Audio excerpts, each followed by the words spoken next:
안녕하세요. 저는 올해로 40번째 생일을 맞은 40대 여성입니다. 젊은 시절이 한창일 줄 알았던 저도 어느새 40번째 생일을 맞고 벌써 40을 들어섰다는 게 아직은 믿기 어려워요. 30대와 40대가 이렇게나 다른지, 사실 작년만 해도 저는 40대가 되기 싫어 괜히 우울감을 느끼기도 했어요. 이제 나도 살 날보다는 살아온 날이 많을지도 모르겠다 싶어서 괜히 감성적이 되어버렸어요. 그런데 그런 제 40번째 생일이 다시 태어나는 축복과도 같은 날이 되고 말았네요. 그래서 너무나 기쁜 사연을 여러분과 나누고 싶어서 이렇게 사연을 보내게 되었습니다. 보통 딸들은 엄마와 더 가깝게 지낸다고 하죠. 저는 어릴 때부터 엄마에게 혼을 받았다면서도 엄마를 찾는 친구들과의 관계, 그리고 사춘기 시기에 엄마와 일로 다퉜다는 얘기 때문에 궁금증을 갖고 있었습니다. 친구들이 시시콜콜한 이유로 엄마에게 그를 때에는 툴툴대며 불합리하게 행동하더라도 갑자기 엄마가 해준 밥이 그리워한다는 모습을 보면서 계속해서 엄마란 존재가 과연 어떤 존재인지 궁금증이 들었습니다. 그런 의문을 가지게 된 이유는 어려서부터 엄마가 제 곁에 없었기 때문이었습니다. 부모님의 이혼이나 엄마의 서거와는 무관하게 태어나자마자부터 엄마의 존재를 알지 못했습니다. 기억 속에서도 어릴 적에는 언제나 아버지와 둘만이었던 기억이 떠오르며 기억이 없는 옅은 사진부터 시작해 제 성장 생활이 이어졌습니다. 사진첩 속에서도 어디에도 엄마의 존재가 담겨 있지 않았어요. 아이들은 엄마의 뱃속에서 태어나기 때문에 나도 어딘가에는 엄마가 있을 거라 생각했지만 한 번도 엄마를 만난 적이 없었어요. 내 존재가 어디서 왔는지, 왜 나에게는 엄마가 없는지에 대해 궁금해했지만 아빠나 할머니, 할아버지들은 저에게 한 번도 엄마에 대한 이야기를 해주지 않았어요. 어떤 말도 못할 사정이 있는 걸까? 아니면 엄마가 돌아가셨을까 궁금하기도 했지만 아무도 설명을 해주지 않아서 저는 모르고 자랐어요. 그럼에도 불구하고 다행히도 아빠께서는 많은 사랑을 주시며 키워주셨습니다. 덕분에 자라면서 엄마의 빈자리는 점점 무뎌져 갔어요. 물론 그래도 늘 가슴 한켠에 보지도 못한 엄마에 대한 그리움과 궁금증은 남아 있었죠. 그래서인지 저는 늘 좋은 엄마가 되고 싶다고 생각했습니다. 내가 엄마의 사랑을 받지 못한 탓에 제가 엄마가 될 때 받고 싶었던 사랑을 제 자식에게 주고 싶었어요. 그랬던 저는 지금의 남편을 만나 결혼을 결심하게 되었습니다. 사실 처음부터 제가 남편을 남자로 봤던 건 아니었습니다. 그때만 해도 저희가 연애를 하게 될 줄은 까맣게 몰랐거든요. 같은 회사에서 만났던 저희 부부는 사수와 부사수 관계였어요. 제가 사수였고 남편이 제 후배로 들어온 부사수였죠. 심지어 남편이 나보다도 4살이나 더 어렸다는 것도 있어서 남편을 남자로서 보지 않았어요. 그런데 언젠가부터 그 사람이 마음에 들기 시작했어요. 신입사원인데도 혼나면서도 안 기죽고 밝은 모습이 점점 호감을 끌었습니다. 그래도 제 입장에서는 연상이고 회사 선배이기 때문에 안 된다고 생각했는데 당돌한 후배가 어느 날 회식 끝나고 저한테 뜻밖의 고백을 해왔어요. 선배님 정말 좋아합니다. 농담이 아니라 진심이니까 한 번만 진지하게 생각해 주세요. 이런 말을 듣고 놀랐지만 괜히 바보가 되기 싫어서요. 장난으로 치부하며 넘어갔어요. 그런데 그 후로도 지치지 않고 제게 마음을 보이더라고요. 매일 아무도 모르게 제 책상 위로 작은 선물들을 놓고 가고 후배 주제에 제가 곤란에 처할 때마다 나서서 도와주려는 모습이 귀엽기까지 했습니다. 귀엽다고 보이면 끝이라던데 결국 제가 연하남에게 귀여움에 홀딱 빠지고 말았네요. 결국 우리는 비밀선의 연애를 하게 되었고 4살 차이였던 우리는 연애 2년 만에 결혼을 약속하게 되었습니다. 프로포즈를 받고 너무 행복했지만 한편으로는 걱정이 먼저 들었어요. 내가 한두 살도 아니고 4살이나 차이가 있다는 것을 생각했을 때요. 연상이지만 남편이 집안의 유일한 외동아들이었거든요. 그런 상황에서 나는 시어머니가 연상 며느리를 어떻게 대해주실지 걱정이 들었어요. 그러나 시어머니를 만나자마자 그런 걱정을 해소할 수밖에 없었습니다. 머릿속으로 혼자 시나리오를 상상하며 온갖 걱정을 했지만 시댁에 도착하니 시어머니께서 반갑게 맞아주셨어요. 그리고는 실제로 사진보다 더 아름답다며 따뜻한 손으로 제 손을 꼭 잡고 계셨어요. 이렇게 따뜻한 시어머니의 환대에 너무나 감사하여 눈물이 날 정도였죠. 어머니 손을 잡고 집 안으로 들어간 후에는 대접을 받겠다고 하셨습니다. 준비한 진수성찬이 거실 가득 차려져 있었습니다.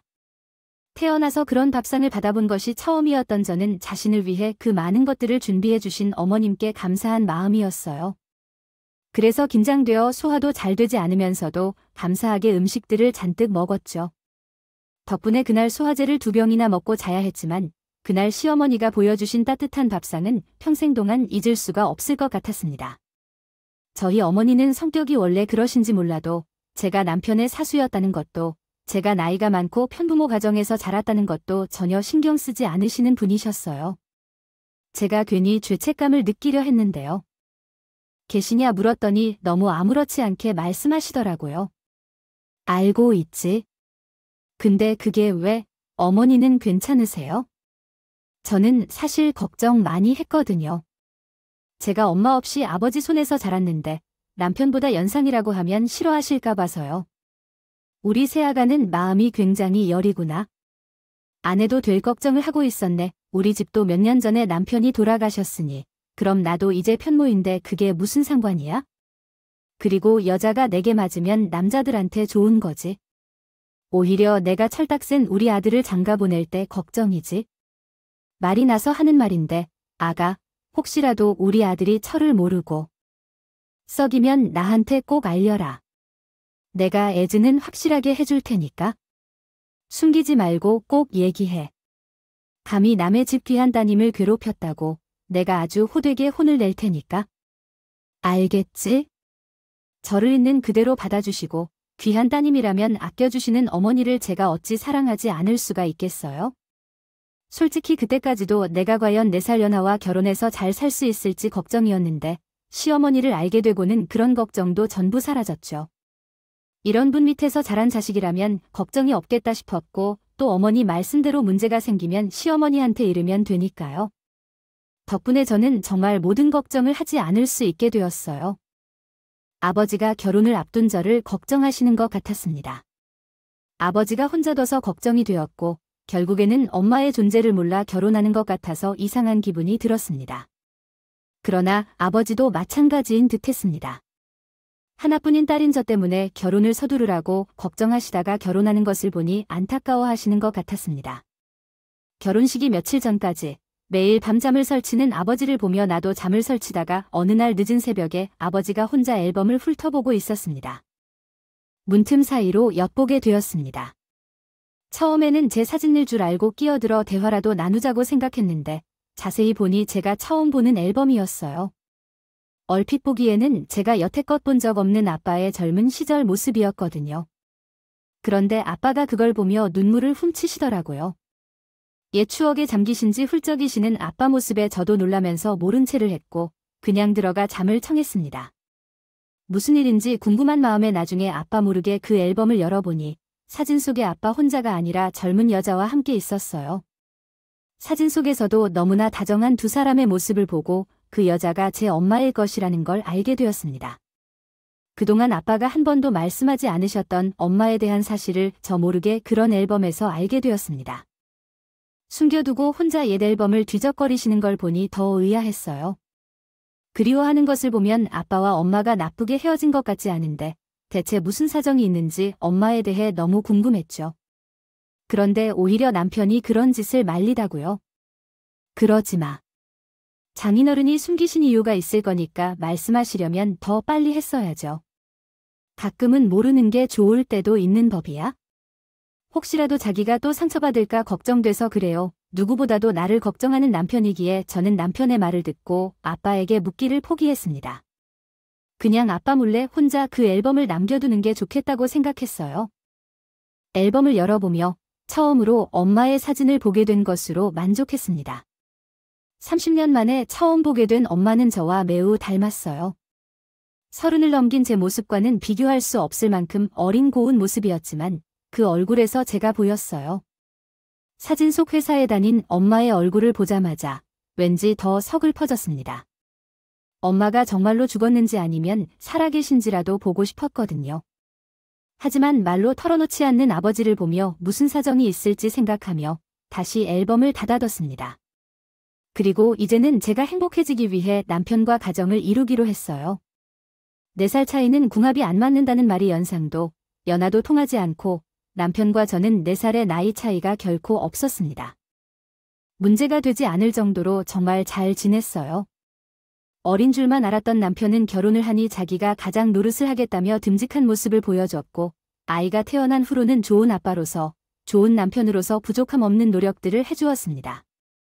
어떨 땐 연하 같아서 귀엽고, 언제는 친구 같아서 편하고, 가끔은 오빠 같아서 듬직한 100점짜리 남편이었네요.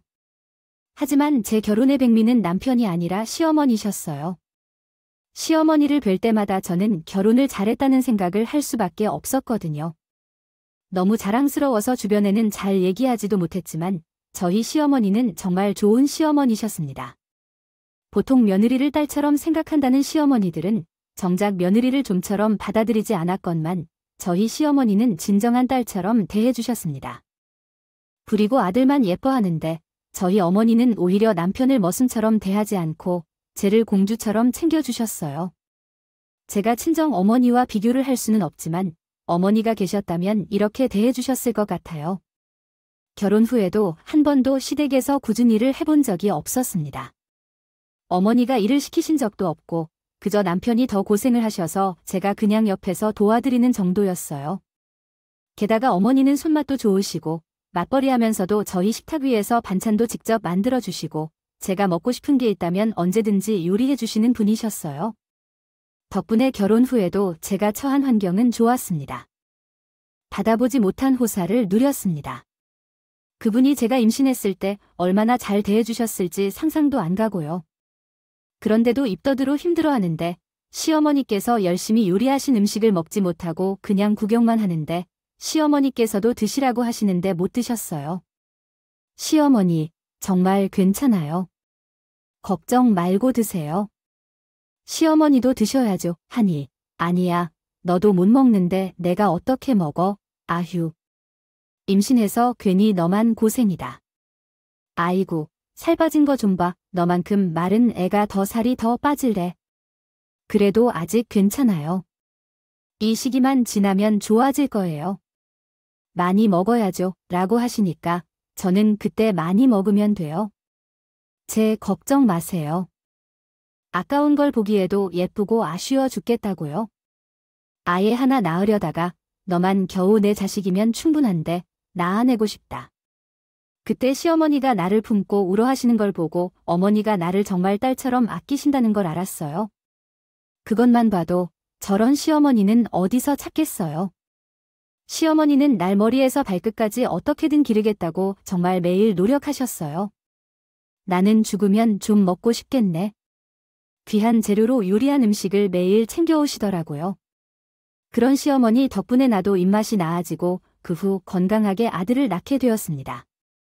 임신 기간 동안 어머니가 나보다 더 고생 많이 하셨죠. 그 고생을 알게 되면 나도 어머니 걱정을 해야 하는데 염치 없이도 저는 시어머니께 몸조리까지 받았어요.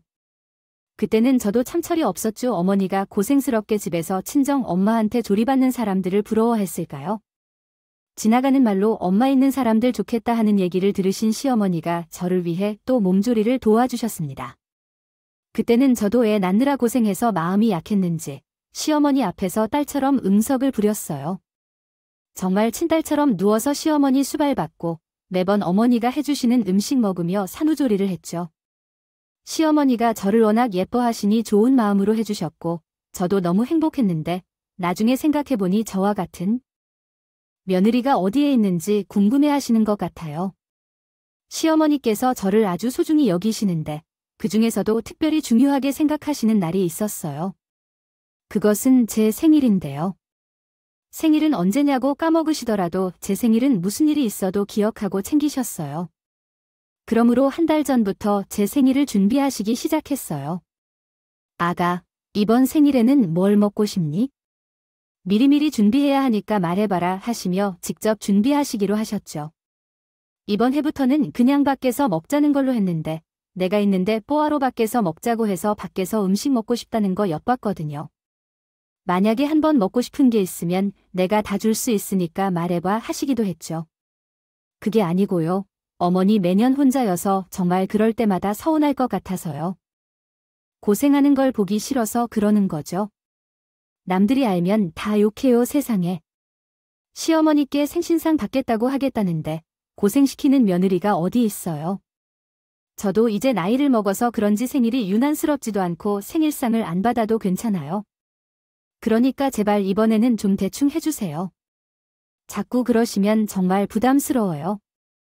내가 하고 싶어서 하는 건데 내가 왜 잔소리야. 내가 밖에 음식이 싫어서 그래요. 집에 잔금이가 있는데 뭐하러 무수리 바보 얻어먹니. 너네 손맛 몰라서 그래. 아니 어머니 손맛이야. 제가 잘 알죠. 제가 누구 때문에 밖에서 음식을 못 사 먹는데요. 근데 이제 어머니도 환갑이 다 되어 가시는데 너무 무리하시는 거 아닌가 해서요. 그럼 차라리 이번에는 적게 하세요. 그냥 몇 개만 하시고 나머지는 제가 해갈게요. 말도 안 되는 소리 하고 있다. 자기 생일상 직접 차리는 사람이 어디 있어? 괜히 내 걱정하지 말고 너는 생일상 받을 준비나 해. 아무튼 먹고 싶은 거 있으면 말하고 그날 놀다가 천천히 저녁에 와라. 알겠지? 이제는 서로 틱틱거리고 잔소리도 쉬울 만큼 막역한 시어머니와 제 사이였지만 시어머니는 저한테 해주시는 것만큼은 늘 고집을 꺾지 않으셨어요.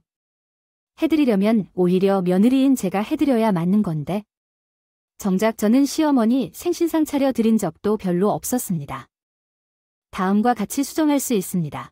제 손맛이 시어머니만큼 좋지 않기도 하고 남편과 맞벌이를 하면서 시간이 부족해져서 시어머니께서 제 생각을 해주시겠다며 매번 외식하고 싶어 하셔서 그랬거든요. 그래도 양심이 찔려서 가끔 큰맘 먹고 잔치를 베푸는 등 노력을 했는데 한 번 몸살을 앓고 난 것을 보시고는 다시는 시키지 않으시더라고요. 혼자서 잔치 음식을 차리는 일은 쉽지 않아서 제가 음식을 한 번 해보니 그러게 되었던 거예요. 그렇게 꼬드겨 세우는 며느리가 되어 있나 봐요. 제가 그저 아시는 대로 해본 적이 있어서요. 어머니도 고생을 많이 하지 않으셨으면 하는 마음에 돈도 없고 다른 방법을 찾을 수 없다며 자식들을 위해 힘들게 살아주시는 것 같아요. 위하는 거라 생각하시는 시어머니께서는 매년 제 생일을 대충 지내신 적이 없으셨습니다. 음식 개수만 봐도 남편 상에 10개가 올라가면 제 상에는 20개가 올라갔었거든요. 그러더니 남편이 차별하냐며 우스갯소리까지 하셨어요. 아, 이거 봐. 이건 뭐 임금님 생일상이야? 그래도 믿겠네 엄마. 진짜 너무 차별하는 거 아니에요? 내 생일에는 이렇게 안 해주시고 매번 남의 생일에만 진수성찬이네요. 이제 딸이 생겼다고 차별하시는 건가요? 아, 이러면 아들이 섭섭한데. 그래, 딸이 생기니까 좋아서 그런 거겠지? 왜냐면 내가 평소에 좀 잘하는 편이거든. 다들.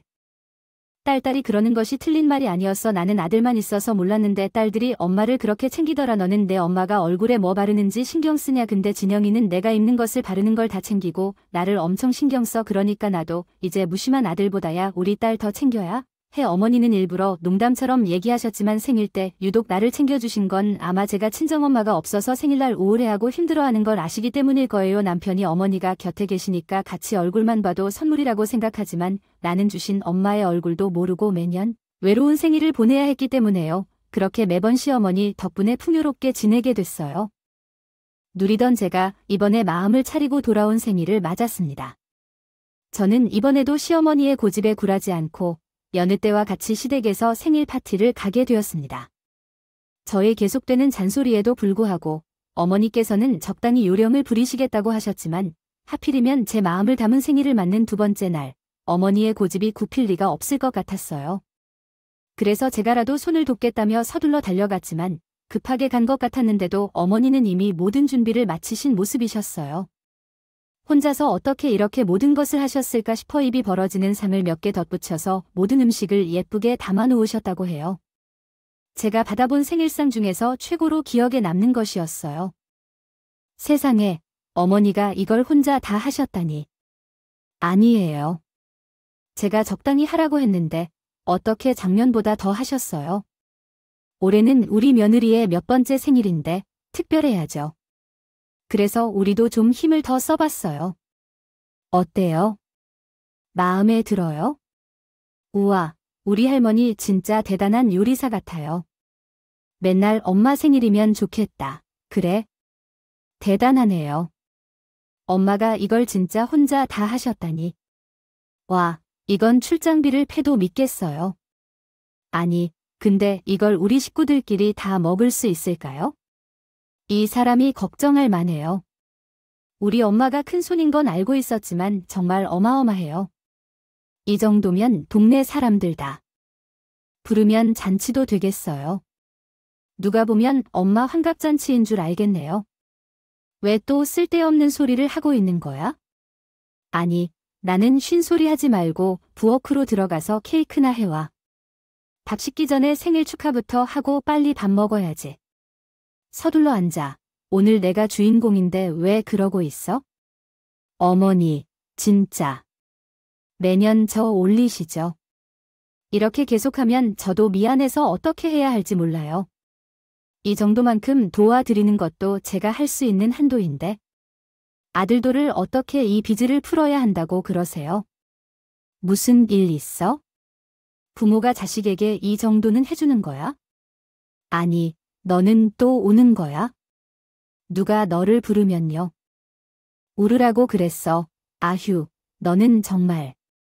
옛날이나 지금이나 편한 게 없다. 시집와서 처음 생일 맞는 날에도 이런 생일 축하 처음 받아본다고 엉엉 울더니.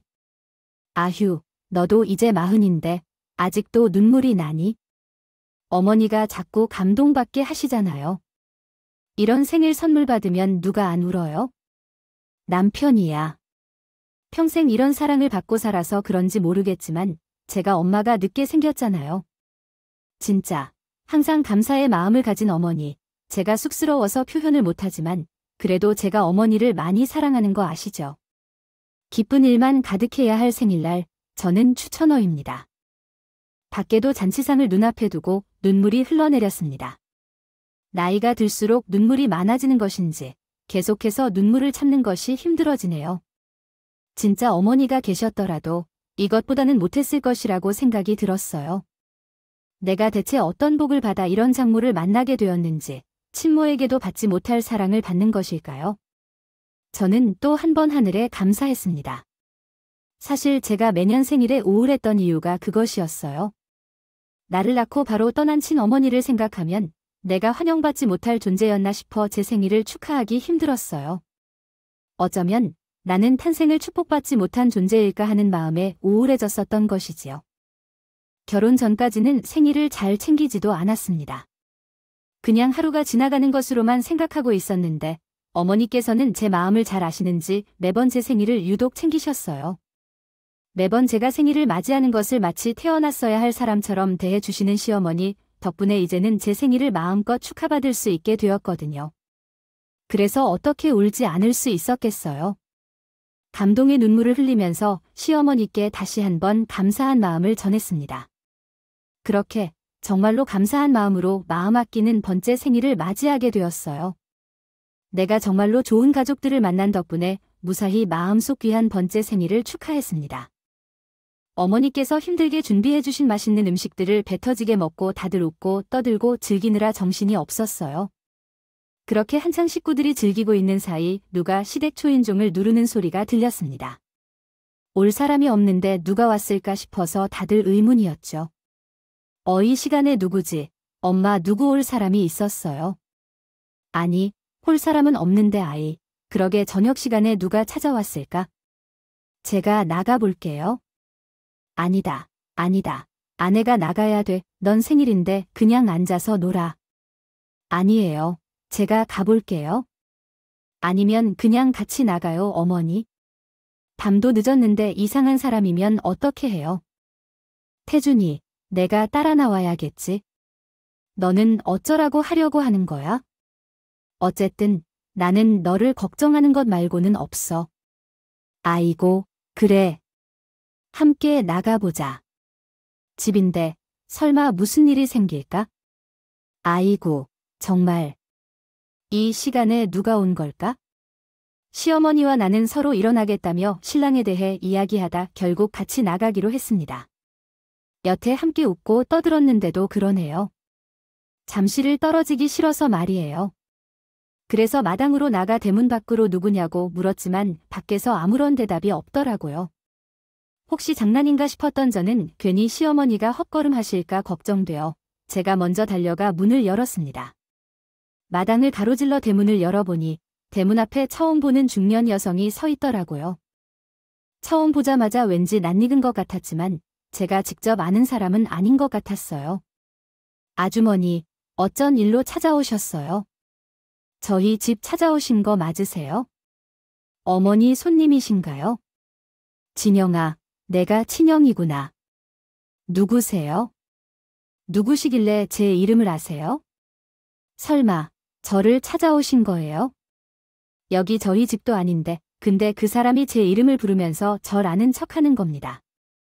시댁문을 두드리기에 저는 당연히 시어머니 손님일 거라 생각했는데, 아무래도 그 사람이 찾는 사람이 시어머니가 아니라 저였던 것 같았죠. 순간 저는 안 좋은 생각이 먼저 들 수밖에 없었어요. 워낙 별일이 다 벌어지는 세상이라 보니 가뜩이나 개인정보가 중요한데요. 내 이름도 모르는 낯선 사람이 심지어 시어머니 주소까지 알고 찾아왔다는 것이 무서운 일이었어요. 그래서 누구냐고 물어봤더니 그 중년 여성은 말도 없이 울기만 하고 계셨습니다. 누구세요? 지금 우시는 거예요. 왜 우세요? 누가 울어요? 갑자기 눈물을 흘리는 그 손님 때문에 저는 당황스러웠어요. 내가 별말 한 것 같지도 않은데 무슨 말을 했다고 서럽게 오나 싶어서 맞아요. 그냥 이상한 사람인가 싶기도 했지만 차림새를 보면 다르게 보였어요. 한눈에 보기에도 비싼 밍크코트와 굳은 신발 등 고급스러운 차림새가 돋보였죠. 근데 왜 남의 집에 대들면서 눈물을 흘린 채 놀라 오매 묻는 제 말에 시어머니께서 오셔서 그 손님을 보게 되셨죠. 그런데 순간 시어머니께서 그 여성분을 보시며 놀라시는 게 아닐까요? 그리고 갑자기 시어머니도 함께 그분과 울기 시작하십니다. 영란이, 너 영란이 맞지? 세상에 내가 여기에 어떻게 온 거야? 옥경이니, 아휴, 우리 진영이 시어머니가 옥경이, 너였어. 서로를 알아보는 듯한 두 사람의 대화에 저는 정신이 하나도 없었습니다. 내 이름을 아는 그 여자가 우리 시어머니와 아는 사이라니 이게 무슨 일인가 싶었다. 그런데 그 순간 저는 본능적으로 그 사람이 누군지 깨닫지 않을 수밖에 없었습니다. 나를 처음 보는 그 중년 여성이 대뜸 눈물을 흘릴 사람은 이 세상에 딱 한 사람뿐이라는 것을 알게 되었습니다. 고운 차림의 그 중년 여성은 제 친엄마라는 것을 깨달았을 때 이것이 꿈인지 혹은 생시인지도 구분이 되지 않았습니다. 게다가 시어머니와 제 어머니가 아는 사이라는 사실도 믿기 어려웠죠. 생각해보니 그때야 비로소 전에 시어머니 앨범에서 본 어린 여자아이의 모습이 떠올랐습니다. 얼마 전에 결혼한 때 시어머니가 시댁 앨범을 보여주신 적이 있었어요. 돌아가신 아버지 모습도 보여주시고 남편 어릴 적 모습도 볼 수 있게 해주시며 모르는 시댁 가족들의 옛날 사진들을 살펴볼 수 있었죠. 그러다가 어느 날 시어머니께서 제 어릴 적 사진까지 보게 해주셨습니다. 친구와 함께 찍은 약 10살 정도의 그 사진을 봤는데 그때 어머님이 그 친구에 대해 이야기를 해주셨죠. 현재까지도 잊지 못하는 나의 가장 친한 단짝 친구였던 분이었습니다. 우리는 같은 동네에서 살면서 소꿉친구였지만 고등학교 졸업하기 전까지 계속해서 함께 다녀왔고 가장 친한 친구였습니다. 하지만 학교가 다르게 배정되어서 그 후로 자주 만날 기회가 없었어요. 그래도 나중에 결혼식을 같이 올릴 정도로 친했었죠. 그런데 그 친구가 어느 날 갑자기 학교를 그만두고 사라져버린 거예요. 갑자기 해외 유학을 떠났다고 하더라고요.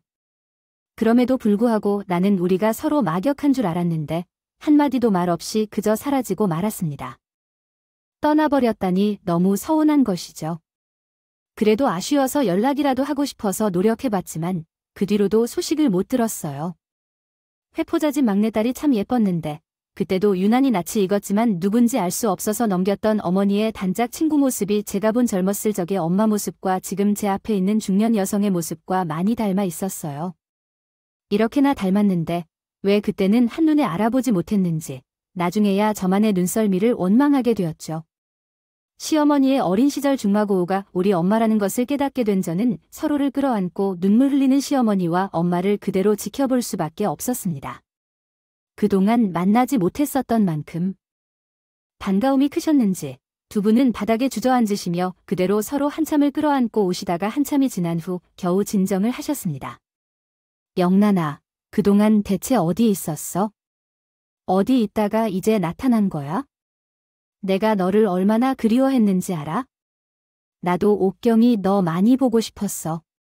그동안 얼마나 그리웠는지 몰라. 너를 다시 만나게 될 줄은 몰랐는데, 그런데 너를 이렇게 다시 만나다니. 정말 믿어지지 않는다. 세상 천지에 이렇게 우연이 어디 있다니, 그게 무슨 말이야? 그럼 내가 지금 나를 만나러 온 게 아니었어? 그럼 우리 집에는 어떻게 온 거야? 엄마가 자신을 찾아온 곳을 모르고 계신 시어머니께서는 그 말에 놀라셨어요. 그러자 엄마께서 차분히 설명하셨습니다. 사실 오늘 나는 내 딸을 찾으러 온 거야. 아버지께서 여기 있다고 알려주셨어. 낳기만 하고 지난 40년 동안 아무것도 해드릴 수가 없어서 마음을 단단히 먹고 뭐든 다 뒤로 하고 딸과 함께 보내는 두 번째 생일은 꼭 같이 하고 싶었거든. 그래서 염치고 뭐고 다 뒤로 하고 딸이 있는 그 집까지 찾아온 건데 설마 여기가 너희 집인 줄은 몰랐어. 내가 진짜로 보복이라도 하려는 건지 이렇게 한꺼번에 보고 싶었던 사람을 만나게 되다니. 아이고, 그럼 우리 진영이의 친모가 영란이라는 거야? 아유 세상에, 어떻게 그런 일이 있어? 그러게 말야, 내 딸이 시어머니가요. 옥경이, 너라니, 어쩜 이런 일이 생길 수 있을까? 아휴, 대체 어디에 있었어? 죽어 있었으면 찾지 못해도 된다는 말이라도 찾았을 텐데. 그동안 진영이는 엄마 없이 얼마나 힘들었는지 알아? 아휴, 나는 얘가 안쓰러운데 살 수가 없었어. 내가 얼마나 잘 돌봐준다 해도 친엄마만이 제일 잘할 거야? 아이가 얼마나 마음을 고생하면서 자라야 하는지 생일을 제대로 챙기지 못해 할 것 같아서 슬퍼했어. 매년 생일을 챙겨주려고 노력했지만 너는 진짜 너무한 거야 알아? 자기 친한 친구가 제 친엄마라는 사실을 알게 된 그 시어머니는 저를 안타까워해서 엄마를 나무랬어. 살아계시면서 한 번도 찾아오지 않았냐고 제가 어머니께 하고 싶었던 말을 대신 해주셨어요. 솔직히 말해 저도 반가운 마음만큼 서운함이 컸습니다. 어머니께의 고운 차림으로 잘 살고 있던 것을 보니 그만큼 더 서운했어요. 차라리 어디선가 안타까운 사정으로 살았다면 제 딸이라도 한 번씩 모두 이해했을 거예요. 이제 40이 돼도 찾아온 어머니에게는 무슨 이유가 있는 걸까 하고 어리벙벙한 마음이었어요. 진영아, 미안해. 이렇게 잘 크는 동안에 어머니는 왜 찾아오지 않았을까 생각했겠지요. 어머니는 긴 세월 동안 찾아오지 못해 미안했다고 합니다. 진정으로 미안해요, 진영아. 어릴 적에는 많은 상상을 했었거든요. 그럼에도 언젠가 엄마가 갑자기 나를 만나러 온다면 무슨 말을 해야 할지, 어떤 기분이 들지 알 수 없어요. 한때는 엄마를 만나는 것을 간절히 기대하고 바랬던 적도 있었어요.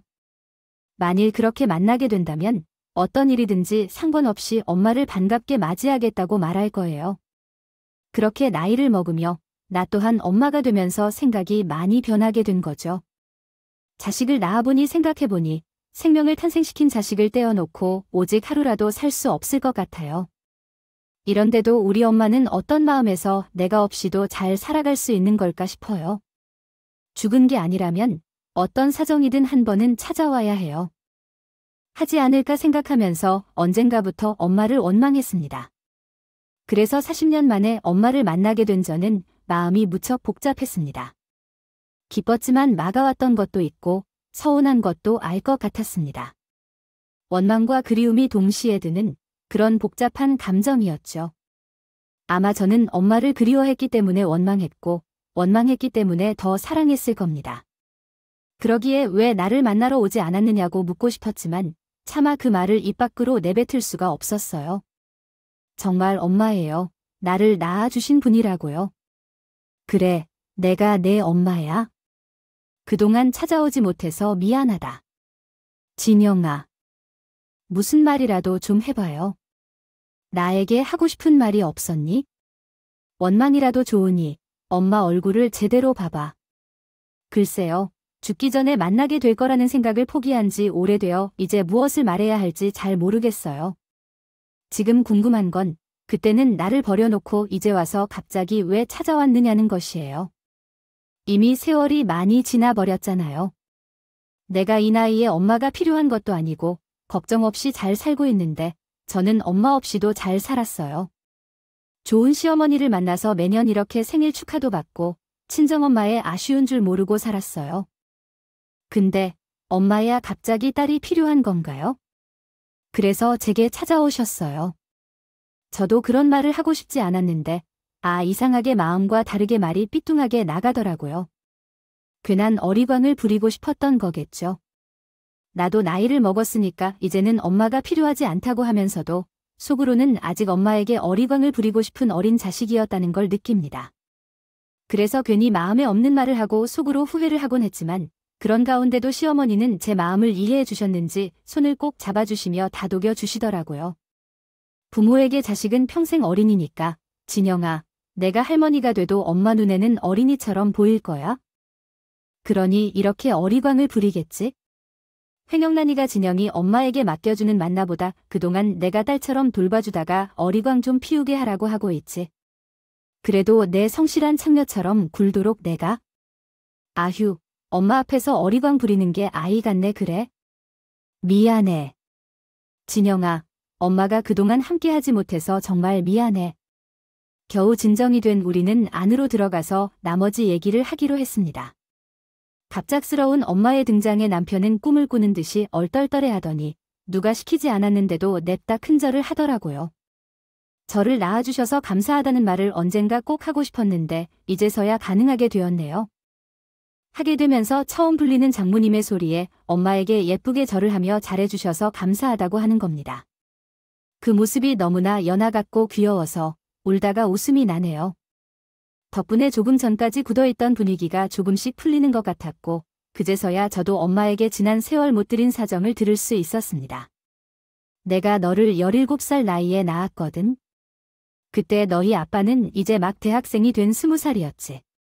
오빠가 나보다 나이가 많다고 해도 둘 다 세상 물정을 모르는 어린애였어. 그러던 중 오빠와 나랑 너무 좋아해서 너를 데려오게 됐거든. 하지만 이 상황이 무서우면서도 두려웠지. 뱃속에 있는 너를 생각하면 그만큼 기뻤었어. 이후로 우리 아빠와 나는 아이를 꼭 보호하겠다고 다짐했어. 아직 학생인 나는 임신했다는 사실을 알게 되면 부모님께서 가만히 있지 않으실 것 같아서 부르는 배를 숨기면서 학교를 다니며 어떻게든 버티고 남들이 배가 나왔다고 하면 살찐 거라고 거짓말을 하면서 그렇게 거의 7, 8개월이 되도록 숨어 다닌 후 방학이 되어서 너를 낳기로 했어. 그때는 더 이상 부모님에게 숨길 수 없을 뿐더러 우리도 결혼을 해야 했기 때문에 양쪽 집안에 알리기로 했어. 얼마 지나지 않아 2년 정도만 지나면 나도 성인이 되니까 어른들도 이해해 줄 거라고 생각했거든. 아이를 낳고 몸조리를 잘하고 검정고시를 준비하면 대학에 합격할 수 있다고 생각해서 그랬어. 근데 양쪽 어른들이 엄청나게 반대하셔서 우리 집에서는 우리 방식대로 귀한 막내딸이 어린 나이에 임신해서 난리가 났고 상대편 집에서는 어려운 환경에서 대학을 가는 아들이 대학 초반에 그만두기 전에 인생 총칙이 생겼다고 하셨어요. 그래서 결국 어른들은 우리 결혼을 허락해주지 않으셨고 나는 임신한 채로 아이를 낳고 너를 상대편 집에 데려가고 말았어. 상대편은 자기들이 키우겠다고 해서 나를 잊고 새 출발하라는 거야? 하지만 나는 그럴 수 없다며 울면서 반발했어. 매달려도 우리 부모님까지 그쪽 편을 들었어. 이런 나이에 사고 쳐서 인생 망치고 싶으냐면서 그 길로 나를 유학시키셨지. 그 이후로 한 번도 한국에 돌아오지 못하고 계속 미국에서 살았어. 한국에 가서 너와 너희 아빠를 만나고 싶었는데 부모님이 내가 한국에 돌아오는 것에 반대하셨어. 그래서 여태까지 못 들어왔는데 이제야 와서 너를 찾게 된 거야? 미안해, 진영아. 엄마가 더 이상 변명을 할 수 없어서 떠나야 했던 사정을 듣게 되니 그때 고통을 떠올려 안타까워서 말이 막혔어. 엄마에게 무슨 일이 있었는지 몰라 나를 두고 떠난 엄마를 원망하기도 했는데 사정을 듣고 나니 그럴 수 없었어요. 그 어린 나이에도 자식을 지키고 싶어 했지만 지키지 못한 채로 평생 저를 잊지 못하셨을 엄마가 너무 안타깝어요. 그렇게 강제로 유학을 떠난 엄마는 부모님이 세상을 떠나실 때까지 한국으로 돌아오지 않았어요. 그동안 미국에서 남자를 만나고 가정도 이루셨다고 했죠. 처음에는 너를 두고 하루도 못 살겠다 싶었는데 나도 사람이구나, 내가 이기적인 건지 널 두고도 사라지는구나를 깨닫고 결혼했어요. 너를 생각해서인지 차마 자식을 보러 오지 못했어요. 내가 또 자식을 낳고 키우게 되면 매번 너에 대해 생각하게 될 테니 그런 일은 너와 애 모두에게 할 수 없는 짓이 아닐까 생각해. 그래서 자식이 없이 결혼 생활을 하던 중 10년 전에 헤어지고 다시 혼자가 되었어. 그때도 너를 찾고 싶었지만 당시에는 너희 아버지가 너를 만나는 걸 반대했어. 이제 막 잘 살고 있는데 마음을 흐트러 놓지 말라는 말이야? 그 말을 듣니까 내가 이기적인 것 같아 느껴지네. 하지만 이번에는 도저히 참을 수 없어서 처음이자 마지막으로 너의 얼굴 한번 보기로 했어. 아휴, 내가 옥경이가 되어 잘 된 것 같아. 지내보니 나도 안심이 되는구나. 그래도 저 찾아와 주셔서 감사해요. 사실 저도 늘 엄마가 그리웠어요. 꿈에서라도 한번 보고 싶은데 만나본 적이 없어서 얼굴이 떠오르지도 않고 그동안 얼마나 외로웠는지요. 아까 그렇게 말한 건 진심이 아니었어요. 이제라도 저 만나러 와주셔서 감사해요, 엄마. 그날 저는 40년 만에 만난 엄마와 끌어안고 울며 지난 세월 나누지 못했던 정을 나누며 회포를 푸게 되었습니다. 저희의 모습을 바라보고 계시던 시어머니와 남편도 옆에서 눈물을 훔치고 계셨죠. 못했던 말을 다 전하려니 도통 끝이 나지 않아 밤을 꼬박 새우고 말았네요. 매년 감사한 시어머니의 생신부터 생각지 못했던 친엄마의 등장까지 그의 생일은 제가 평생 봐도 잊을 수 없을 것 같습니다. 그 후 엄마는 미국 생활을 완전히 정리하고 한국으로 들어오셨어요. 저를 만나러 오시면서도 제가 반기지 않으면 다시 돌아가려고 짐도 안 챙겨 오셨더라고요. 엄마, 그러지 말고 이제 고향으로 돌아오세요. 거기서 엄마도 혼자 외로우시잖아요. 여기는 친구도 있고 자식도 있잖아요. 제가 그동안 못다한 효도할 테니까 들어오세요. 내가 이제 와서 자식에게 어떤 폐를 준다 해도 나는 그럴 욕심 없어요. 그리워서 그런 것입니다. 이제는 제가 엄마에게 어리광 좀 부리고 자식 놀이를 할 기회를 주셨으면 좋겠습니다. 엄마께서는 저에게 짐이 될까 염려하셨지만 제 끈질긴 요청 끝에 한국으로 돌아오기로 결정하셨습니다. 17살에 쫓겨나듯이 혼자 외국에 건너가 40년을 살아오다가 이제야 마음 편히 고향으로 돌아오신 것입니다. 그래서 제가 그런 엄마에게 정말 많은 것을 해드리고 싶습니다. 부모님을 돌아가시고 한국의 연고가 많지 않은 엄마는 절친한 친구이자 사돈이신 시어머니의 집 근처로 거주하시게 되었습니다. 그 뒤로 매일같이 시어머니와 엄마를 모시고 시간을 보냅니다. 수 있게 되었어요. 시댁에 찾아갔는데 시어머니가 안 계시면 5분 거리에 있는 엄마 집으로 가면 되었거든요. 매일 저희 여자 셋이서 하호호 웃고 떠드는데 저희 남편은 소외되어 외톨이 신세가 되었지만 자기도 남자들끼리 뭉친다며 아들을 데리고 친정 아버지를 만나라고 하더라고요. 말로는 섭섭하다더니 그러면서도 장인어른은 앞으로 자기가 챙길 테니 저더러 엄마랑 못했던 것 다 해보라고 말이에요. 그런 걸 보면 제가 얼마나 결혼을 잘했는지 앞으로의 인생도 걱정이 없다 싶었습니다. 그리고 그 후로 엄마와 아빠도 연락을 하고 지내고 계세요. 엄마는 오래전에 이혼하셨고 아버지는 평생 나를 혼자 키우느라 혼자 계셨기 때문에 저는 이제라도 두 분이 잘 지내시길 바랍니다. 부부의 연을 맺지 않더라도 꼭 친구처럼 동반자처럼 의지할 곳이 계셨으면 좋겠어요. 이런 상황을 꿈꾸었던 적이 없었는데 제가 마음에 이렇게 큰 선물을 받게 될 줄은 몰랐습니다. 무려 40년 만에 온 가족이 모두 함께 모일 수 있게 된다니 얼마나 기뻐할지 모르겠네요. 그래서인지 이제는 더 이상 바랄 게 없는 것 같아요. 그냥 몸 건강히 시어머니와 부모님을 모실 수 있고 소소한 행복을 함께 즐기며 지내고 싶습니다. 그러면 여러분들도 저와 같이 행복하시길 바랄게요. 감사합니다.